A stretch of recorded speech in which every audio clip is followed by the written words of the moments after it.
बिस्मिल्लाहिर्रहमानिर्रहीम। फ्रेंड्स, आज हम बात करेंगे एक इंतहाई अहम टॉपिक की, जो है सोशल नेटवर्किंग।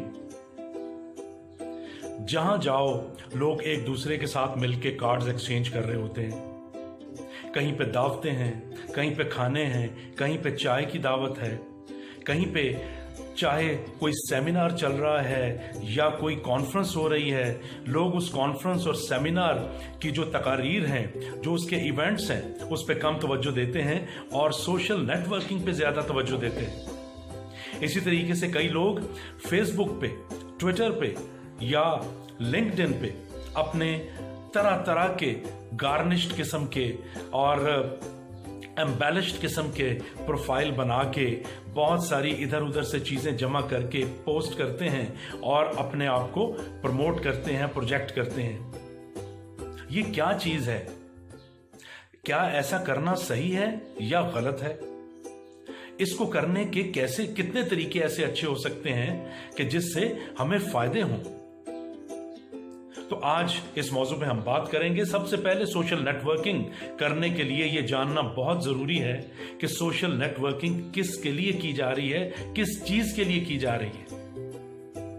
खाली ताल्लुकात बनाने के लिए चल पड़ना और जैसे तैसे हर किस्म की हरबे आजमा के, हर किस्म की चीज़ें आजमा के, हर किस्म की दावतें और दूसरे तरीके आजमा के लोगों से ताल्लुकात बनाना, क्या ये काफ़ी है? तो लिहाजा इसका पहला पॉइंट यह है कि सबसे पहले ऑब्जेक्टिव्स बनाए जाएं कि सोशल नेटवर्किंग किसके लिए। क्या पावर गेन करने के लिए? क्या सोशली सोसाइटी में इन रहने के लिए? क्या अपनी शख्सियत, अपनी पावर, अपनी दौलत, अपना इल्म, अपनी काबिलियत दिखाने के लिए? या फिर अपनी प्रोडक्ट या सर्विस को सेल करने के लिए, प्रमोट करने के लिए? तो जब ये पहला स्टेप तय हो जाए कि नेटवर्किंग हमें किस लिए करनी है, तो फिर उसके बाद अगला स्टेप है कि उसी के मुताबिक जो भी फैसिलिटीज अवेलेबल हैं, जो भी मीडिया अवेलेबल है, जो भी चैनल्स अवेलेबल हैं, उनको टैप किया जाए और इररेलेवेंट चैनल्स के पीछे ना भागा जाए। तीसरी बात, जब तक आप विन विन सिचुएशन नहीं क्रिएट करेंगे, जब तक आप ओरिजिनलिटी बरकरार नहीं रखेंगे, जब तक आप ट्रू प्रॉमिसेस, फुलफिल होने वाले प्रॉमिसेस नहीं करेंगे, तब तक ये नेटवर्किंग वक्ती तौर पे तो चल सकती है लेकिन पायदार नहीं हो सकती। एक और अहम चीज मैं इस सिलसिले में अर्ज करता चलूं कि अगर आप अपनी प्रोडक्ट या सेल या सर्विस की सेल के लिए या प्रमोशन के लिए नेटवर्किंग कर रहे हैं, तो सबसे पहले तवज्जो उस पे दीजिए, उसकी क्वालिटी पे दीजिए, उसकी इनोवेटिवनेस पे दीजिए, उसका जो सोल्यूशन है लोगों के लिए वो कितना मुफीद और कितना कारआमद है उस पे दीजिए। हमारे यहां ज्यादातर यही हो रहा है कि उस प्रोडक्ट या सर्विस पे तवज्जो नहीं दी जा रही, सिर्फ नेटवर्किंग करके अपने ताल्लुकात बना के उसको प्रमोट करने की या सेल करने की कोशिश की जाती है। That doesn't work.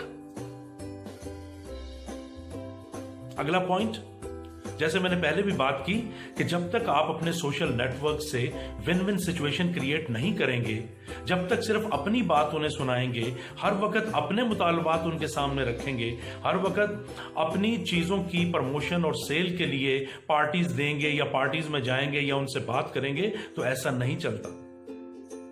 इसका बेहतरीन कुलिया यह है कि आप सोशल रिलेशंस को बनाने और उन्हें स्ट्रांग रखने पर तवज्जो दीजिए। बिजनेस खुद ब खुद आएगा, खुद ब खुद आपकी प्रोडक्ट की, आपकी सर्विस की प्रमोशन होगी।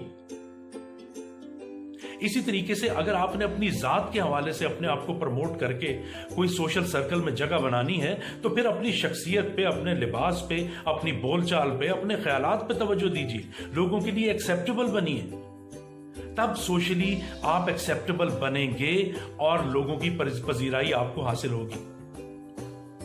सिर्फ पार्टीज में चले जाना, लोगों को चाय पे या खाने पे बुला लेना, अपने कार्ड्स एक्सचेंज कर देना, it doesn't work properly. So social networking is a proper science, जिसमें सोशल और कल्चरल इंटेलिजेंस भी आती है, जिसमें एम्पैथी भी आती है, जिसमें आपकी पर्सनैलिटी भी इन्वॉल्व होती है। तो सोशल नेटवर्किंग करना कोई अचंभे की या कोई अजीब बात नहीं है. It is very much A requirement of society also, of business also. Developing business networks is very important for the business. Developing social networks is very important for your personal life. लेकिन उसको करना किस तरीके से है, कितने दयानतदारी से, कितने प्रोफेशनल अंदाज से करना है, that matters a lot. तो हमें सोशल नेटवर्किंग जरूर करनी चाहिए, but on strong foundations, on transparent and honest promises, और अपनी प्रोडक्ट और सर्विस की क्वालिटी के बेस पे, अपनी शख्सियत की क्वालिटी के बेस पे करनी चाहिए. Otherwise it will be just a waste of time and money and energies. Thank you very much. अल्लाह हाफ़िज़. साथियों, हमें सोशल नेटवर्किंग को एक साइंस के तौर पे, एक नेचुरल कोर्स ऑफ एक्शन के तौर पे अपनाना चाहिए और मसनूई तरीके इसके बारे में इख्तियार नहीं करने चाहिए अगर हम जेन्युइनली सोशल नेटवर्किंग से फ़ायदा उठाना चाहते हैं. देखने में आता है कि कई लोग फ़िरका वाराना लाइकिंग्स और सिमिलैरिटीज़ की बुनियाद पे सोशल नेटवर्किंग कर रहे होते हैं. कई लोग ज़ात बरादरी के नाम पे कर रहे होते हैं. कई कोई तरीका ढूंढते हैं और हर वक्त परेशान रहते हैं और भाग दौड़ में रहते हैं अच्छे लोगों से, बड़े लोगों से, इन्फ्लुएंशियल लोगों से ताल्लुकात बनाने में. तो ये वक्ती तौर पे तो काम आ सकते हैं जैसे मैंने पहले कहा, लेकिन लॉन्ग टर्म और सस्टेनेबल बनाने के लिए इसको प्रॉपरली एक साइंटिफिक तरीके पे इस्तेमाल करना होगा सोशल नेटवर्किंग को. फिर इसके जो रेलिवेंट चैनल्स हैं वो ढूंढने पड़ेंगे, उनको यूज करना पड़ेगा और अपनी जाती ऑथेंटिसिटी पे, क्रेडिबिलिटी पे, अपनी प्रोडक्ट और सर्विस की क्रेडिबिलिटी पे अपने ताल्लुकात बनाने पड़ेंगे और एक सोशल नेटवर्क और एक बिजनेस का नेटवर्क डेवलप करना पड़ेगा. तब हमें ज्यादा फायदा हासिल होगा. Thank you very much. Allah Hafiz.